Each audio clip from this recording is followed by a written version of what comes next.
Kabilang pa rin ang NAIA sa mga worst airports sa mundo. Base po yan sa isang bagong artikulo sa isang website. Kagabi, personal na bumisita roon ang Pangulo at ilan pang opisyal para tingnan ang kondisyon ng paliparan. May news to go si Haji Rieta.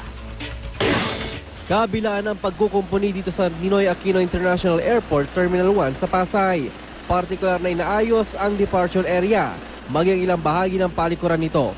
Iba naman ang sitwasyon sa Terminal 3. Malayo sa itsura ng lumang airport, mas maliwalas at mas organisado. Pero sa pag-ikot namin sa loob ng paliparan, napansin namin ang ilang pasilidad na hindi gumagana, gaya ng escalator na may karatulang nagsasabing isinasaayos pa ito.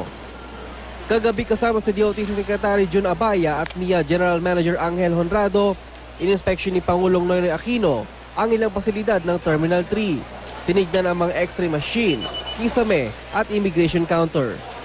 Isinagawa ng Pangulo ang inspection sa NAIA ilang araw matapos lumabas isang artikulo ng US-based website na The Cheat Sheet na kabilang ang Pilipinas sa listahan ng 10 worst airports sa mundo. Tinanong namin ang ilang pasahero kung anong masasabi nila sa ating paliparan. Para kay Angeles Orlandelia na 20 taon lang naninirahan sa Amerika, malaki raw ang pinagbago ng NAIA kumpara noon. Pero tila may mga kailangan pa raw ayusin. No, it's not worse, no. I don't believe it. Based na mas experience si Visa, maganda. Pinalagan naman ng mga empleyado ng NAIA ang nakasaad sa artikulo na hindi magalang at pakalat-kalat ang mga tao sa loob at labas ng paliparan. Sa katotohanan, meron po kaming policy na with extra smile sa mga passenger natin. Kami po mga airport police, mga empleyado rito ay lubos na gumagana sa mga bagong dating, tapos mga pasaherong dumaraan sa mga international and domestic.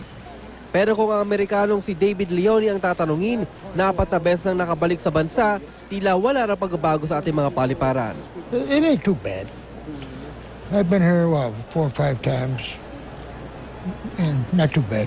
You don't agree with it? I had an airport employee try to take advantage of me a couple of times, but that's only normal, I guess.